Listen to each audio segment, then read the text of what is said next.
አቶ ገዱ አንዳርጋቸው ለአብይ አህመድ የማኝነት ጥያቄ መልስ ሰጡ። የብልጽግናው ጠቅላይ ሚኒስትር አብይ አህመድ የትግራይ ሕዝብ እንዳይጎዳ ገዱ አንዳርጋቸው የውጭ ጉዳይ ሚኒስትር እያሉ ልኬያቸዋለሁ በማለት ለኢሳያስ አፈወርቂ መልእክት አድርሰዋል ያሉትን ጉዳይ ሐሰት ነው በማለት መልሰዋል። በዝርዝር ይዘዋቸው የሄዷቸውን መልእክቶችና እሳቸውም አቅርቧቸው አብይ አህመድ እንዳይነግሯቸው ማለት ለኢሳያስ አፈወርቂ እንዳይደርሱ ያደርጓቸው መረጃዎች ጭምር አቶ ገዱ አንዳርጋቸው በጽሁፋቸው አስቀምጠዋል። እንደሚከተለው ሙሉውን ጽሑፍ አነብላችኋለሁ። ለክቡር ጠቅላይ ሚኒስትር አብይ አህመድ ከገዱ አንዳርጋቸው ጉዳዩ በፓርላማ ንግግሩ ላይ የኔን ስም ጠርተው ያደረጉትን ንግግር ይመለከታል። ጥር 26 ቀን 2018 ዓ.ም በፓርላማ ቀርበው ውይይት ባደረጉበት ንግግር ከኤርትራ ጋር የተፈጠረውን አለመግባባት መንስኤ በተመለከተ እኔን በማኝነት ቆጥረው ማብራሪያ መስጠተውን ሰዎች ቆርጠው በላክሉኝ የቪዲዮ ቅጂ ተረድቻለሁ። እርስዎ በዚህ ንግግሮ እንደገለጹት ጉዳዩ በታሪክ መዝገብ በአግባቡ ይቀመጥ ዘንድ የነበረውን ሁኔታ ምንም አይነት መጨመርም ሆነ መቀነስ ሳያስፈልገኝ በነጻ ሕሊና እንድገልጽ የእርስዎን ንግግር አስገድዶኛል። በዚህም መሰረት አንደኛ፣ በእኔ በኩል እንዲህ ባሉ የኤርትራና የኢትዮጵያ ግንኙነቶች የሚመለከቱ ጉዳዮች አስተያየት ለመስጠት ፍላጎት አልነበር። ምክንያቱም የእነዚህ ሁለት እህትማማች አገሮችን ግንኙነት ታሪክ በአብዛኛው በቁርሾ የተሞላ በመሆኑ በጥንቃቄና ኃላፊነት በተሞላበት መንገድ ሊያዝ ይገባዋል የሚል እምነት ስላለኝ የማውቀውን ጉዳይ በመሰለኝ መንገድ ላለመናገር ወስኜ ነበር። መቼም የትግራይ ጦርነት ተጀምሮ በፕሪቶሪያ ስምምነት እስኪቆም ድረስ የኤርትራ ጦር ከኢትዮጵያ መከላከያ ሰራዊት ጎን ሳይሰለፍ የቀረበት ጊዜ ያለ አይመስለኝም። ሌላው ቀርቶ በ2013 ክረምት ላይ የትግራይ ኃይሎች ወደ አማራ ክልል አልፈው በገቡበት ወቅት የኤርትራ ሰራዊት እስከ ደብረታቦር አካባቢ ድረስ መጥቶ መዋጋቱን እናስታውሳለን። የኢትዮጵያ መከላከያ ሰራዊትና የኤርትራ ጦር በአንድ ላይ ወታደራዊ ኦፕሬሽን መስራት ያቆሙት በፕሪቶሪያው ድርድር የተኩስ አቁም ስምምነት መድረሱ ይፋ ከሆነ በኋላ ነበረ። እስከዛው ድረስ ግን የአንድ ሀገር ሰራዊት በሚመስል ሁኔታ አብረው ነበሩ። የቀረው ነገር ቢኖር በጦርነቱ መሃል ሁለተኛው ዙር ጦርነት እንዲያበቃና የትግራይ ኃይሎች ከአማራ ክልል ከወጡ በኋላ ውጊያው ጋፕ ብሎ በነበረበት ጊዜ የኢትዮጵያ መከላከያ ሰራዊት አዛዦች በማዕረግ ሲንበሻበሹ የኤርትራ አዛዦች አለመጨመሩ ሊሆን ይችላል። ሁለተኛ፣ ከዚህ ሁሉ ጥፋት በኋላ በአሁኑ ወቅት እርስዎ የትግራይም ሆነ የኢትዮጵያን ሕዝብ ይቅርታ ይጠይቃሉ ብዬ ስጠብቅ ጉዳዩን አዛብተው ሲያቀርቡ ሳይ ባነሱት ጉዳይ ላይ ብቻ ማብራሪያ መስጠት መረጥኩኝ። በትግራይ ክልል በነበረው ጦርነት የትግራይ ኃይሎችን ጨምሮ በጦርነቱ ተሳትፎ አማካኝነት የደረሰውን ጉዳት የትግራይ ሕዝብን ለማመን በሚከብድ ሁኔታ እንዲደቅ ያደረገ በመሆኑ ለዚህ ድርጊት አንድ አካል ብቻ ተጠያቂ አድርጎ እኔ ከደሙ ንጹሕ ነኝ ለማለት መሞከር ከህግ ከፖለቲካና ከሞራል ተጠያቂነት ሊያድን ካለመቻሉም በላይ መሰል ጥፋት ዳግም እንዳይደገም ተገቢው ትምህርት እንዳይወሰድ ያደርጋል። እውነቱን ለመናገር በዛ ጦርነት ወቅት የትግራይ ሕዝብ ማንም ወገን የተጎዳ ብሎም ከጎኑ የሚቆምለት መንግስትም ሆነ ሌላ ወገን አልነበረውም ይላሉ አቶ ገዱ።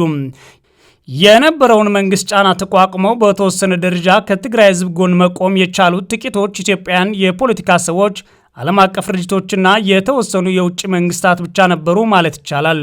ይህ የኛ ኢትዮጵያን እውነተኛና አስቀያሚ የቅርብ ጊዜ ታሪካችን ነው። ሶስተኛ፣ እኔ እግዚአብሔር ደጉን አመላክቶኝ ከትግራይ ሕዝብ ጋር ያለውትን አስከፊና የተበላሸ ግንኙነት ቢያሻሽሉ ደስ ከሚላቸው ሰዎች አንዱ ልሆን እችል ነበረ። ነገር ግን ባለፈው ስተተው ምንም አይነት የመቆጨት ምልክት ካለማሳየቱም በላይ ለዛ ሁሉ የሰው እልቂት፣ ንብረት መውደም፣ ማህበራዊ ምስቅልቅልና የሀገርን ህልውና የሚፈታተን ቀውስ የራስዎን የፊት አውራሪነት ድርሻ ሳይመለከቱ ሌላ ተጠያቂ ፍለጋ ሲዋትቱ ሳይ አግራሞትን የጫረብኝ ከመሆኑም በላይ አሁን ላይ ምስቅልቅሉ የወጣ አገራዊ ሁኔታ ያነሰን ይመስል ሌላ አዲስ ቀውስ ለመፍጠር እየተንደረደሩ ስለመሰለኝ ጠንካራ ስጋት አድሮብኛል። ምክንያቱም ከላይ እንደገለጽኩት እስካሁን በህዝብ የተፈጸሙትን አገራዊ ጥፋቶች ዋነኛ መነሻ ምክንያታቸው የእርሰው አገዛዝ ሆኖ ሳለ ሁልጊዜውም ውጫዊ የፈጠራ ምክንያቶች ሊቀርቡ ይሞክራሉ።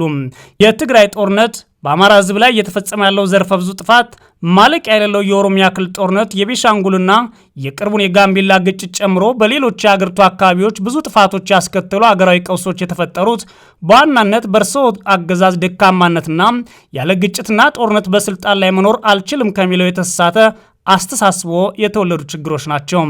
አራተኛ ከላይ የተገለጸው አጠቃላይ ሁኔታ እንዳለ ሆኖ እርስዎ በንግግሮ በገለጹት መሰረት እኔ እርስዎ ልክ ሆኜ ወደ ኤርትራ መሄዴን በተመለከተ የነበሩ ጥሬ ሐቆችን ወደ ማብራራቱ ልግባ። በመጀመሪያ ደረጃ የትግራይ ጦርነት ከተጀመረ በኋላ እኔ የውጭ ጉዳይ ሚኒስትር እንደነበርኩና በትግራይ ህዝብ ላይ የተፈጸመውን ወንጀል በተመለከተ መልእክተኛዋ ሆኜ ወደ ኤርትራ ተልኬ እንደነበረ በፓርላማ ንግግሩ የገለጹት ሙሉ በሙሉ ሐሰት ነው። ይህ የለየለት ቅጥፈት መሆኑን እኔ ብቻ ሳልሆን እርስዎም ቢሆኑ የመዋሸት ውስጥ ሆኖበት ካልሆነ በአዲስ መልክ ሊያስፈጽሙት ላቀዱት የጥፋት ፕሮጀክት ህዝብን አወናብዶ ለማነሳሳት ያግዘኛል ብለው ካላሰቡ በስተቀር ሁለቱ ጉዳዮች ለማንኛውም የኢትዮጵያ ፖለቲካ ለሚከታተል ሰው ሁሉ ግልጽ ነው። እኔ ከውጭ ጉዳይ ሚኒስትርነት የተነሳሁት የትግራይ ጦርነት በተጀመረ ማግስት ማለትም ጥቅምት 25 2013 ጀምሮ ነው። መቼም ይህን ጉዳይ ይዘነጉታል ተብሎ አይጠረጠርም። አሁንም ሌላ በህዝብና በሀገር ላይ ለመፈጸም የሚያውጠነጥኑት የጥፋት አሻጥር ኖሮ ለማምታታት የሚጠቀሙበት ነገር ከሌለ በስተቀር የኔ ውጭ ጉዳይ ሚኒስትርና ወደ ኤርትራ መሄድ የማይገናኙ ጉዳዮች ናቸው። አምስተኛ ከትግራይ ጦርነት ጋር ተያይዞ በህዝብ ላይ የደረሰውን ከፍተኛ ጉዳት በተመለከተ እርስዎ ህዝቤን አታጎሳቁሉ የሚል መልእክት አስይዘው እኔን ወደ ኤርትራ የላኩ መሆኑን እንዳረጋግጥ ምስክርነት ጠርተውኛል። ክቡር ጠቅላይ ሚኒስትር ከዚህም ላይ ትልቅ ስህተት ፈጽመዋል። እኔ የማውቀው ሀቅ ከዚህ የተለየ በመሆኑ በዚህ ረገድ ጥሩ ምስክር ሊሆንልዎት አልችልም። እንደርሰው ከእውነት ጋር የተጣላ ሌላ ምስክር ቢፈልጉ ይሻሎታል። እኔ ስለ ትግራይ ህዝብ ያለውትን አመለካከት እንድናገር ከፈለጉ የማውቀው እውነት እርስዎ ከተናገሩት በእጅጉ የተለየ ነው። በእውነቱ ለመናገር በዛ ወቅት የምር ከሚያስቆጣዎትና ሌሎችን እንደ ጠላት እንዲያዩ ከሚያደርጉት ጉዳዮች ውስጥ አንዱና ምናልባትም ዋነኛው የትግራይ ህዝብን መበደል ማንሳት ነበር። ለእኔ ለራሴ ያሉኝን ላስታውሶስ። በ3 ሳምንት ጊዜ ውጊያ የህወሓት ኃይልን ሰብረን መቀለን ተቆጣጥረናል የሚለውን የደስታ ለማብሰር ጠርተው የስራ አስፈጻሚ ኮሚቴ ስብሰባ ላይ የነበርንበት የግምገማ ሐሳብ መሰረት በማድረግ አንድ ሐሳብ አንስቼ ነበር። ቀርቦ የነበረው ግምገማ የትግራይ ህዝብ በሰሜን ዕዝ ላይ የተፈጸመውን ጥቃትም ሆነ በመከላከያ የተወሰደውን የአጸፋ እርምጃ ዱብ እዳ ሆኖበት ከማንም ወገን ሳይሰለፍ ባይታወር ሆኖም በጦርነቱ በገለልተኛነት ይመለከት ነበር የሚል ነበር። እኔም በዚሁ የግምገማ ሐሳብ ላይ በመመርኮዝ ህዝቡ እንዲረጋጋ፣ ስርዓት አልበኝነት እንዳይፈጠር፣ ወታደሩ በአሸናፊነትና በበቀል መንፈስ ህዝቡን እንዳያንገላታ ጥንቃቄ መደረግ አለበት፣ ቶሎ ብሎ የሲቪል አስተዳደር እንዲቋቋምና በራሱ ልጆች እንዲተዳደር መደረግ ይኖርበታል፣ በደል የሚደርስበት ከሆነ ህወሓትን ሊናፍቅና እንደገና ሊያጠናክር ይችላል የሚል ስጋት አዘል አስተያየት አቀረብሁ። እርስዎም በመድረኩ ላይ ያነሳሁትን ሐሳብ በአዎንታ ተመልክተው አለፉትም። መድረኩ ተጠናቆ ከስብሰባ አዳራሽ እንደወጣን ግን ለብቻ ጠርተው የነገሩኝና ስለ ትግራይ ህዝብ ያለውትን አመለካከት በትክክል የሚያሳየውን አስተያየቶን ላስታውሰውም። እንዲህ ነበር ያሉኝ። ትግራዮች ከእንግዲህ ከደረሰባቸው ሽንፈት አገግመው ጠንክረው ሊወጡ ይችላሉ ብለህ አታስብም። እንዳይነሱ አድርገን ሰብረናቸዋል። ብዙ ሰው የትግራይ ህዝብ ይለኛል። የትግራይ ህዝብ ከማን ይበልጣል? እንዳይነሳ አድርገን አድቅቅነዋል። በቀጣይ ይበልጥ እናደቀዋለን። መሸነፍ ከባድ ስለሆነ ከእንግዲህ የምናውቀው ያ የትግራይ ህዝብ ተመልሶ አይመጣም የሚል ነበረ። የትግራይ ኃይሎች ከአማራ ክልል ወጥተው ወደ ትግራይ ከተመለሱ በኋላ በዓለም አቀፍ ማህበረሰብ ዘንድ ተደራደሩ የሚል ግፊት እየተጠናከረ በመጣበት ወቅትም የሚከተሉትን የድርድር ስልት ትግራይን ቀስ በቀስ እርባና ቢስ ማድረግ እንደሆነ በአደባባይ ስብሰባ ላይ የተናገሩት ሀቅ ነው። እኔ የማውቀው እና ስለ ትግራይ ህዝብ ያለውት እውነተኛ አመለካከት ይህ ነው።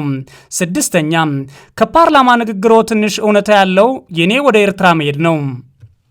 ቀኑን በትክክል ለማስታወስ ባልችልም ጥር መጀመሪያ አካባቢ 2013 ዓ.ም ላይ አንድ የውጭ ጉዳይ መስሪያ ቤት ባለስልጣን ይዤ የእርስዎን መልእክት ለፕሬዝዳንት ኢሳያስ አፈወርቂ እንዳደርስ ልከውኝ በማግስቱ አስመራ ደርሼ ተመልሻለሁ። የመልእክቱ ጭብጥ በሚከተሉ 3 ጉዳዮች ላይ ያተኮረ ነበረ። እነሱም አንደኛ በወያኔ ላይ በጋራ በወሰድነው የተቀናጀ ኦፕሬሽን ለድል በመብቃታችን የእንኳን ደስ አለ የደስታ መግለጫ ለፕሬዝዳንት ኢሳያስ ማስተላለፍ። ሁለተኛ የኢትዮጵያ መከላከያ ሰራዊት አካል የሆነው የሰሜን ዕዝ ጥቃት በደረሰበት ወቅት ሰራዊቱ ተቀብለው ላደረጉለት እንክብካቤና ኋላም ለመልሶ ማጥቃት እንዲዘጋጅ ላደረጉት ወንድማዊ ድጋፍ ለኤርትራ መንግስትና ህዝብ ምስጋና ማቅረብ። ሶስተኛ አንዳንድ የወያኔ ደጋፊዎችና የኢትዮጵያና የኤርትራን መልካም ግንኙነት የማይፈልጉ የውጭ ኃይሎች በተለያዩ ዓለም አቀፍ ድርጅቶችና ሚዲያዎች አማካኝነት ከሰብአዊ መብት ጥሰት ጋር በተያያዘ ሰፊ የስም ማጥፋት ዘመቻ ከፍተውብናል። ይህ ነገር ውሎ አድሮ በሁለታችንም ላይ ጣጣ ሊያመጣብን ስለሚችል የጋራ ጥንቃቄ ልናደርግ ይገባል የሚሉ መልእክቶች ነበሩ። ለፕሬዝዳንቱ የሚቀርቡትን እነዚህ መልእክቶች ከገለጹልኝ በኋላ በእኔ በኩል እንዲጨመር አንድ ጥያቄ አንስችልዎት ነበር። ይኸውም ጦርነቱ መጠናቀቁ በይፋ ለሕዝብ ተናግረዋል። የዓለም አቀፉ ማህበረሰብ እየጠየቀን ያለው የኤርትራ ሰራዊት ከኢትዮጵያ ወይም ከትግራይ እንዲወጣ ነው። ስለዚህ ለምን የኤርትራ መንግስት ሰራዊቱን እንዲያስወጣ በግልጽ አንነግራቸውም የሚል ነበረ። እርስዎ ግን ሰራዊታቸውን አስወጡ ብለህ በፍጹም እንዳትጠይቅ ብለው አስጠነቀቁኝ። ከዚህም የሰጡኝ ተልእኮ ተቀብዬ ተለያየን። ከዚህ ውጭ የትግራይ ህዝብ በተመለከተ ያነሱልኝም ሆነ የሰጡኝ ምንም አይነት መልእክት አልነበረም። በወቅቱ የእርስዎ ጭንቀት የተከፈተብንን የሰብአዊ ጥሰት ክስ ሊያስከትልብን የሚችለው ጣጣ ነው እንጂ የትግራይ ህዝብ ላይ የደረሰው መከራ በፍጹም አጀንዳዎት አልነበረም። በማግስቱ በተዘጋጀልን አነስተኛ የኮንትራት አውሮፕላን ተሳፍረን አስመራ ደረስን። የኤርትራ ባለስልጣናት በአስመራ ኤርፖርት ተገኝተው ከተቀበሉም በኋላ ፕሬዝዳንት ኢሳያስ ወደሚገኙበት ቦታ ወስደው ለፕሬዝዳንቱ የያዝነውን መልእክት አቀረብን። በያዝነው መልእክት ላይ ምንም ያወዛገበን ነገርም አልነበረም። የማስታውሰው ስለተከፈተብን የሰብአዊ ጥሰት ዘመቻ ለፕሬዝዳንት ኢሳያስ ስነግራቸው በሳቸው በኩል የሰጡኝ መልስ የሚቻለውን ጥንቃቄ ሁሉ እንዲደረግ እኛም እናንተም ለበታች መዋቅሮቻችን መመሪያ እናስተላልፍ፣ በተረፈ እኔና አብይ በተስማማነው መሰረት ገና ብዙ የሚሰሩ ስራዎች አሉን የሚል ነበረ።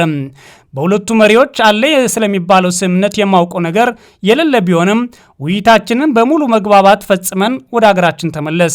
አዲስ አበባ በተመለሱ ማግስቱ ለእርስዎ ስልክ ደውዬ ከፕሬዝዳንት ኢሳያስ ጋር ስለነበረን በጎ ውይይትና የሰብአዊ ክሱን በተመለከተ ሁላችንም አስፈላጊውን ጥንቃቄ ማድረግ አለብን ማለታቸውን ሪፖርት አቅርቤልዎት የስልክ ንግግራችን ተቋጨ። እኔ የማውቀው እውነታ ይህ ነው። አመሰግናለሁ። ገዱ አንዳርጋቸው።